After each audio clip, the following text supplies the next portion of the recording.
They believed the cameras had witnessed everything, but when rumors of an $80,000 nanny paycheck entered the courtroom, it was just the beginning. What came next was a war about hidden nest eggs, stolen cash, and the unthinkable accusation that the Browns' fortune was drained from within. Tonight, we lift the veil on the deceptions, the betrayals, and the fall of a family once touted as united under love.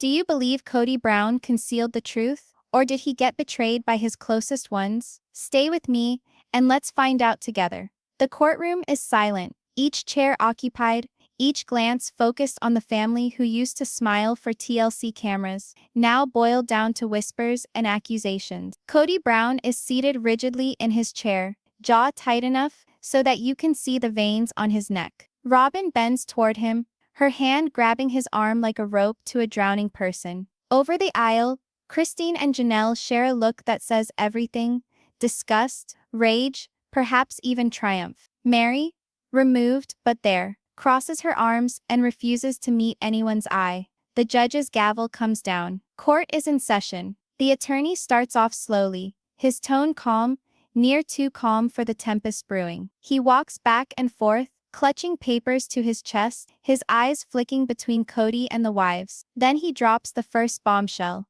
Mr. Brown, is it true that you gave a nanny $80,000 while your wives were scrambling to cover basic household expenses? Gasps spread throughout the courtroom. Robyn clutches Kody tightly. Christine shakes her head, grumbling under her breath.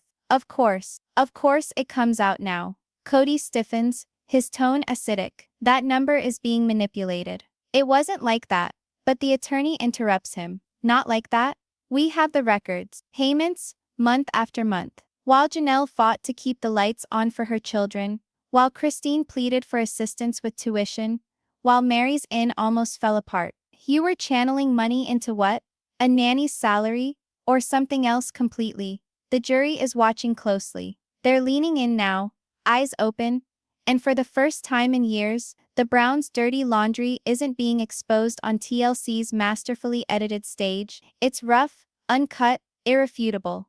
And here's where the tale turns darker, because that $80,000 nanny wage was merely the start. Kody stutters. He squirms uncomfortably, his face red. Robyn whispers in his ear, her lips compress, her face a picture of strained control. But Christine will not let it pass. She stands up, her voice raised, shaking with fury. Tell them, Kody. Tell them about the nest egg. Tell them what the money actually went for. The room erupts in whispers. Even the judge raises an eyebrow, interested. The attorney spins like a hawk on the hunt. Nest egg, Mrs. Brown. Care to explain? Christine's chest rises and falls. For an instant, she appears torn, as though the burden of 10 years of secrets threatens to crush her shoulders. And then she utters the words, so that every microphone, every journalist in the back of the room can hear. He said to us there was a fund, a savings account, for the family. For the kids, for emergencies. But there wasn't. He spent it all on Robyn, on her kids, on their lifestyle. And when we questioned him, he told us to shut up, to trust him. The silence is deafening. Kody bangs his hand on the table. That's not true. His voice quavers, half furious, half desperate. It was for all of us. You don't understand. But it's done. The jury doesn't notice the way Christine's eyes shine, or the way Janelle nods along, her lips clamped tight, as if stifling years of anger. And that's only the beginning layer, because the nest egg wasn't all cash. It was the Browns' future, and it could have been their downfall. Tension in the courtroom is palpable as a storm about to blow. All eyes are fixed on Christine, whose voice still resonates in the room. He drained it. That one word, drained, lies heavy like judgment, before the jury has uttered a word. Kody shakes his head furiously, his blonde gray hair falling over his forehead as he leans forward. That so-called nest egg was nothing more than family savings. You're twisting this into something sinister. His voice rises, but it's desperate, not convincing. The lawyer takes a slow step closer. Mr. Brown, this isn't about semantics. This is about trust. Where did the money go? Robyn, white as paper, abruptly rises. Her chair shrieks on the floor, and the sound makes people wince. Her words shake but hold an edge. Stop it. Just stop it. You don't know what it was like. You don't know the sacrifices we had to make. She grasps the table as if it alone is holding her upright. Kody did what he believed was best. For us, for our children, for this family. Christine's laugh dominates her words, raw and bitter. Bess, tell Janelle that when she couldn't pay for Christmas presents for her children. Tell me when I had to have to withdraw. Truly from activities because the money was spent. Best for whom, Robyn? Best for you. Janelle finally breaks in, her voice low but unyielding, like a low burn. I asked him, and asked him, every year. Kody, where's the savings? Are we all right? And each time he'd stare straight into my eyes and say, don't worry, it's all taken care of. But it wasn't. There was nothing left. And now, her voice cracks for the first time, a silence that even Christine stops talking. Now my retirement is destroyed. My future is destroyed. The jury shifts nervously, some murmuring to one another, some looking down in seeming embarrassment, to see a family pull itself asunder in such public shame. The judge clears his throat but lets it go on. He knows this is more than testimony. It's revelation. When family secrets come undone publicly, they don't damage reputations, they ruin legacies. The attorney takes the opportunity, striding back and forth like a predator stalking prey. So let's get this straight. You're telling me this so-called nest egg was a fraud, that Mr. Brown took advantage of each of you with assurances of security, while secretly siphoning the family's financial future. Christine nods, brushing away a tear that escapes down her cheek. Yes, that's what I'm saying. Robyn gasps, shaking her head hard. That's not right. He didn't steal from nobody. We had bills, debt, hospital bills. You don't know how much pressure he was under. Her words trip over themselves, panic-stricken, but they fall short. The jury perceives her not as a victim but as one desperately defending the man in the middle of it all. Kody, red-faced and dripping now, slams his hand against the table once more. Enough, this was never about me against them. This was about survival. You think it's cheap to run a family this large? You think TLC money never runs out? No, I did what I had to do. His chest expands and falls with each inhale sharp and jagged. The attorney doesn't blink. What you had to do. Mr. Brown left your wives and children stranded. So I'll ask again, where did the money go? A silence falls. Kody's eyes flash toward Robyn and then away. Christine sees it. So does Janelle. Even Mary, quiet until this moment, squirms in her seat. The room catches its breath. And finally Robyn whispers in a voice that travels like a scream. Make them hear about the investment. Kody. All heads swivel. Christine leans forward, anger emanating from her. What investment? Robyn's lip shakes. She swallows hard, her hands nodding. It was meant to grow the money. It was meant to secure us when the show was over. He invested everything in one thing. He said it was a sure thing. The lawyer's eyes tighten. And this agreement, what happened to it? Robyn doesn't respond. She simply looks down at the floor, her tears falling onto the smooth wood. Kody speaks in a low tone now. Resigned. It fell through. All of it lost. The outcry that bursts from Christine, Janelle, even Mary, is like the ultimate breaking of glass. The nest egg hadn't just been drained, it had been bet away. And at that moment, the court of law no longer seems like a trial. It seems like the funeral of a family's future. The words linger in the air like smoke. It failed.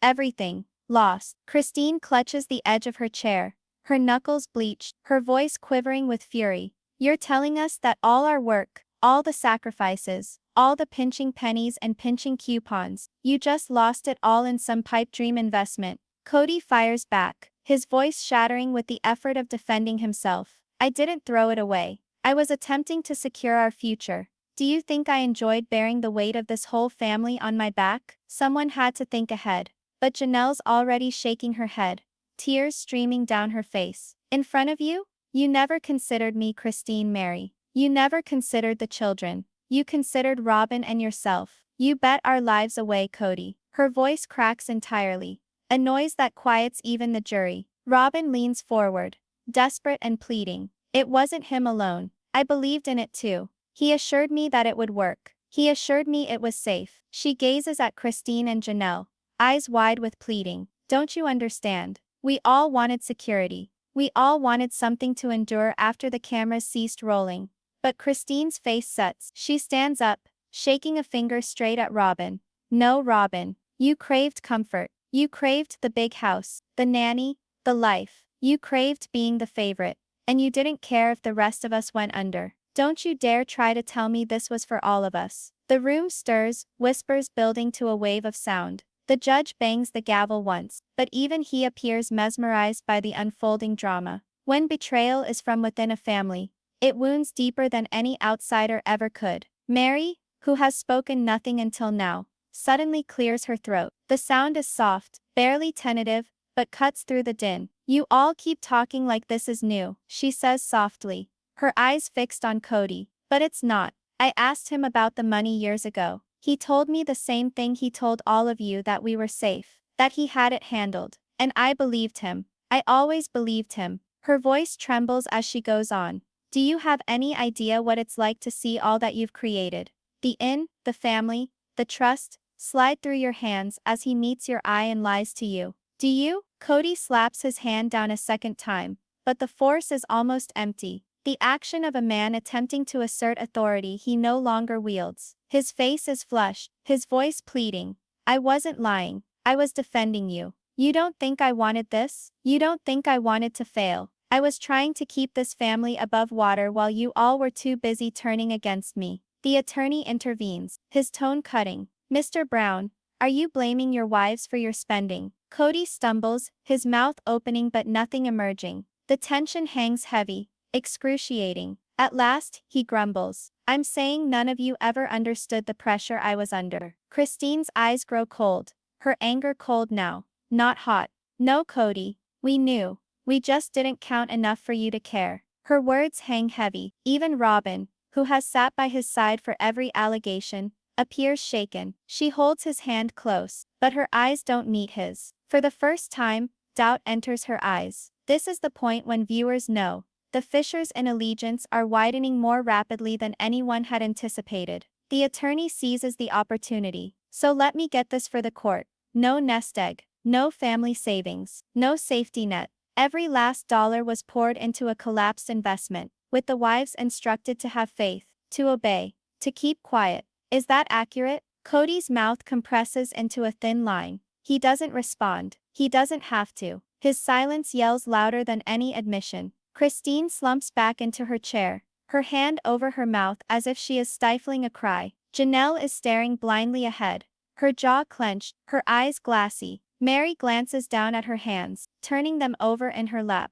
And Robyn is staring at the man, sitting next to her as if she does not know the person anymore. The judge leans forward, his voice slicing through the quiet. This court will take a recess. The gavel falls. The sound rings out like a last nail in the coffin. As the jury files out, Christine breathes softly, barely loud enough for the microphones to pick up. He's finally exposed. And what they do after recess will drive this family to the breaking point, because the next witness's testimony spills the truth about the missing money. Maybe it wasn't just bad judgment at all. Maybe it was something sinister. The courtroom is heavier after recess. The jurors trudge in, faces somber, as if they already know what's about to hit them. Kody sits rigidly, arms crossed over his chest, his eyes flitting from Christine to Janelle to Mary. Robyn holds onto his arm, but the bond is fragile, as if of glass about to break. The attorney moves forward with a fresh batch of files. His voice is low and firm, deliberate and even. Mr. Brown, during the recess you acknowledged that the so-called nest egg was lost in an investment transaction. What the court has not yet heard is which transaction. He sets the papers down, each one clunking on the wooden table like a drumbeat. These records follow the money to a series of accounts, not in the family name, not in the name of any joint venture, but in your name, Mr. Brown, and in the name of your fourth wife, Robyn Brown. The ensuing silence is deafening. Christine's eyes widen. Janelle's mouth opens in shock. Even Mary, who has been quiet for most of the trial, leans forward as if drawn by puppet strings. Robyn's face blanches. She shakes her head vigorously, words spilling out. No, no. That's not it. I don't know what this is. Kody, tell them this isn't what it seems. But Kody says nothing. His jaw hardens, his fists curled around the table until his knuckles go white. Secrets always have a way of surfacing, particularly when there is money involved. Christine stands up from her chair, her voice breaking but loud. You led us to believe the money was gone. You led us to believe it was a deal that fell through. And all this time you had accounts in your name. Her voice heightens with every word, shaking with rage. How could you deceive us once again? The attorney spins, his eyes piercing. Mr. Brown, would you tell me why? Hundreds of thousands of dollars were quietly funneled into your only control accounts and Robyn's accounts. Robyn's eyes widen in horror.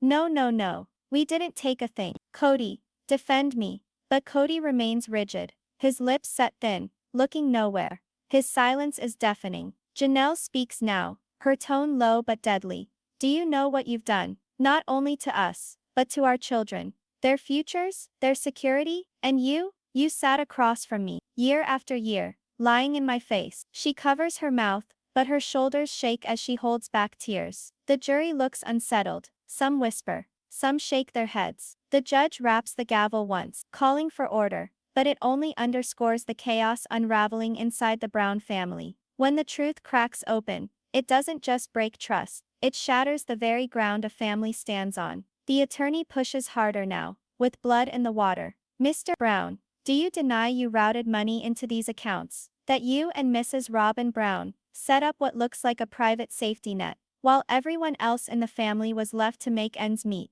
Robyn bursts out suddenly, her tone high-pitched. It wasn't like that. We didn't steal. We didn't. Her words break down to sobs and tears stream down her face. We thought we could keep something safe for when everything else gave way. Kody said. He said it was the only thing. Christine bangs her fist on the table, making everyone jump. You knew that we were hurting. You watched us plead for assistance, while you secretly accumulated your little account. And you sent our children into poverty, while you padded your cushion. How could you, Robyn? Robyn cries even harder. But the harm is done. For the first time, sympathy in the room turns completely in her direction. Kody finally speaks, his voice raw and shaky. It wasn't stealing. It was survival. I did what I had to do. None of you get it. The burden I bore. His eyes flash, but it isn't conviction. It's desperation. Christine shakes her head slowly, her voice cold. No, Kody, you weren't carrying us. You were digging our graves. The words strike like the crash of a gavel. And this is the scary part. The papers suggest that this was not merely selfishness or mismanagement. It might have been fraud. The attorney picks up another sheet, his tone like a sledgehammer. These accounts weren't simply concealed. They were attached to shell companies. Companies that exist only on paper through a name and a P.O. box. Mr. Brown, do you realize what you are telling me could be construed as fraud under state law? Gasps ripple through the gallery. Cameras click excitedly from the press seats. Even the judge leans back, his face darkening. Robyn's sobs fade to soft whimpers. Kody appears cornered, sweat dripping at his temples, breathing rapid and shallow. Christine utters under her breath, but loudly enough to be picked up by the microphones. He's not only a liar, he's a criminal.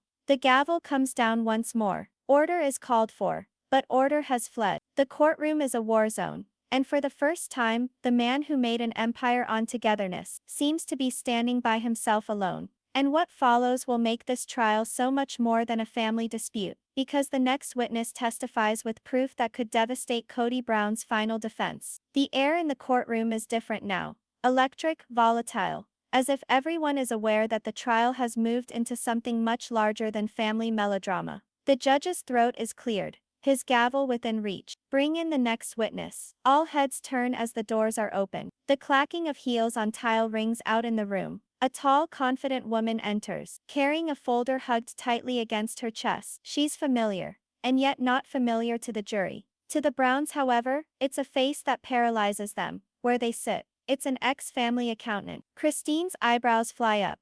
Janelle stiffens. Robyn's hands rush to her mouth in shock. And Kody, his face pales, the bluster erased in a moment. She stands, takes the oath and seats herself with composure that slices through the tension. The attorney moves in closer, his voice firm. Please give your name and your relationship to the Brown family. My name's Karen Doyle, she states firmly. I was the family accountant for 5 years. The jury leans forward. The courtroom stirs. The judge gestures for quiet. The attorney nods. Miss Doyle, while working with the Browns, what did you find out about their finances? Karen opens up her folder, pulling out spreadsheets, bank statements, Receipts. Her tone never falters. I found patterns, unexplained transfers, accounts opened without the knowledge of some family members, and debts obscured by shell companies. Initially, I thought it was a mistake, but in time it became clear. The money was being redirected. On purpose. Gasps circle the courtroom. Robyn mutters viciously at Kody, but he doesn't glance at her. He stares in front of him, immobile. This is where it becomes not a family squabble, but a criminal case. Christine's hand thumps onto the table. I knew it. I knew that it was not a bad bargain. You were secretly keeping money. Karen presses on, her gaze sweeping the jury, her voice as cold as steel. In 3 years, almost $500,000 was diverted into accounts held solely by Mr. Brown and Mrs. Robyn Brown. These accounts were never made known to the remainder of the family. Robyn's head is shaking wildly, sobs pouring down her face. No, no, that's not true. Kody, tell them she's lying. But Karen interrupts her. I have the papers, all the transfers, all the withdrawals, all the shell companies traced back to them. This isn't an accident, it's a pattern. The courtroom explodes. Reporters rush to scribble down every line. Jurors mutter defiantly among themselves. Christine and Janelle share a look that is no longer shock but vindication. Kody finally loses it, his voice thundering, unrestrained. You don't know what it's like. Do you have any idea what happens when the cameras quit? When the checks stop coming? I was keeping us safe. Robyn and I. He bites his tongue, too late to take back the words. Christine takes advantage. You and Robyn, not us, not the family, just you and her. That's all you ever cared about. Her fury shudders in her voice, but her eyes shine with victory. And here's the thing, when someone confesses half the truth out of desperation, it means more than any affidavit. The attorney continues. Mr. Brown, you've just agreed with what Miss Doyle testified. These stories weren't about the family, they were about you and Robyn. Isn't that right? Kody's chest swells and then falls, his breaths labored, harsh. He doesn't reply. Robyn holds on tightly to his hand, crying into his shoulder. But in her crying there is a spark of uncertainty. Her grip on his hand relaxes, her gaze flicking to the jury, then to Kody. For the first time she is not so sure that staying with him is rescuing her or drowning her. The gavel is slammed loudly. Order! His words resound. But even he cannot muffle the tempest brewing in the courtroom. The court will adjourn for today. We will reconvene tomorrow morning. The gavel rings out. The noise rolls in like thunder. As the jurors leave, Christine glances at Janelle, her words in a hushed tone but caught on tape. Tomorrow he won't be able to hide anymore. And tomorrow's testimony will reveal something even more devastating. Not just missing money, but the shocking betrayal that could tear apart what's left of Kody and Robyn's fragile bond. The next morning, the courtroom feels colder, heavier. Everyone knows today is the day. The testimony that could either save Kody or destroy him completely. The judge calls the session to order. The prosecution may call its next witness. There is a moment of silence, and then the lawyer speaks matter-of-factly. We call Robyn Brown to the stand. The room gasps. Christine and Janelle give each other shocked glances. Even the reporters sit forward, as if they've just been given front-row seats to the biggest shock yet. Robyn's face goes pale. She tightens Kody's hand, holding on as if to release would mean drowning. But already the bailiff stands beside her, drawing her toward the witness stand. Her heels scrape the floor, her gasps short and trembling. She takes the oath with a shaking hand, her gaze darting toward Kody, seeking courage. But Kody does not glance at her. He sits tense, jaw fixed, eyes fixed on the table before him. The attorney speaks softly. Mrs. Brown, you've stood by your husband through every accusation, every trial. Do you still stand by him today? Robyn's mouth opens, but nothing issues. Her eyes brim with tears. I love my husband, she whispers, her voice cracking. I've stood up for him because I trusted him. I trusted us. The lawyers nod. And yet, yesterday we witnessed unequivocal proof of accounts that you and Mr. Brown alone had access to. Accounts that contained close to $500,000. Did you know about those accounts? Her eyes go wide. She shakes her head hard. No, I didn't know. I thought all our money was together for the family. He said it was just business. Her voice breaks. I trusted him. The courtroom murmurs. Christine leans forward, blazing eyes. Janelle bites her lip, suppressing a triumphant smirk. The attorney probes. Mrs. Brown, are you alleging your husband kept financial secrets even from you? Robyn's fingers grasp the sides of the witness stand. Her voice cracks, fierce and raw. Yes, he did. He said I didn't have to worry about the details, that he was keeping us safe. But now I realize, he was only keeping himself safe. Her words cut through the air like a knife. For the first time, she is not protecting Kody. She is revealing him. Cody's face contorts in anger. Robyn, stop. Don't say another word. His voice is thunderous, making the walls tremble. But the judge bangs the gavel on the bench. Mr. Brown, calm down. You will not browbeat this witness. The jury is watching intently, observing each flaw in the Brown union. Robyn collapses, crying now. I thought we were doing this together. I gave up everything for you. I was the bad guy to your other wives, to the world, because I thought you loved me enough to tell the truth. And now, I have no idea who you are anymore. Christine exhales dramatically, as if all the years of frustration are finally being proven right. Janelle slowly nods, her gaze never leaving Kody. The lawyer continued, voice slow and measured. Mrs. Brown, are you saying in this court that you don't trust your husband anymore? There is silence. Robyn dabs away tears, regards Kody with a glance that is half love, half destruction. Then quietly, the words tumble out. I don't know if I do. The room detonates. Reporters write furiously, cameras flash, and Christine whispers, near mumbling. Finally she gets it. Kody thumps his fists on the table, face red, veins throbbing. This is a setup. They've turned her against me, but it doesn't matter. The damage is done. For the first time ever, the jury has not only documents, not only charges, but a wife, his final and sole faithful wife, questioning him openly. And in a trial such as this, sometimes doubt can prove more lethal than proof. The courtroom is abuzz like a hornet's nest. Robyn's sobbing confession still lingers in the air, raw and indelible. The jury has witnessed it. The judge has heard it. The wives have felt it. But Kody Brown, he's shaking. His fists are clenched so hard the knuckles are white. His chest labors as if he is cornered, trapped. Blonde gray hair tumbles in untidy strands over his face, as he jerks his head up at Robyn. You don't mean that, he rasps, his voice booming. You're confused, Robyn. They've poisoned you against, don't you see? Robyn can't even glance at him. Her hands are shaking in her lap. Christine grumbles under her breath, just loudly enough for the cameras to pick up. Classic Kody, blame everyone but himself. Janelle crosses her arms, her face inscrutable but eyes keen, never once taking them off Kody's faltering form. The judge thumps his gavel. Mr. Brown, you are out of order. One more outburst, and I will hold you in contempt. But Kody isn't listening. He rises to his feet, towering, his voice cracking with fury. This whole trial is a circus. They've turned my wives, my family, my children against me. I've sacrificed everything for them, and this is how I'm repaid. Betrayal, lies. The courtroom gasps. Some jurors lean back in their seats, startled by the raw aggression spilling out of him. Reporters scribble furiously, hungry for headlines. The prosecutor stands calmly, hands folded. Your Honor, this is exactly what we've been warning about. Mr. Brown's inability to control his anger, his need for dominance. The judge slams the gavel.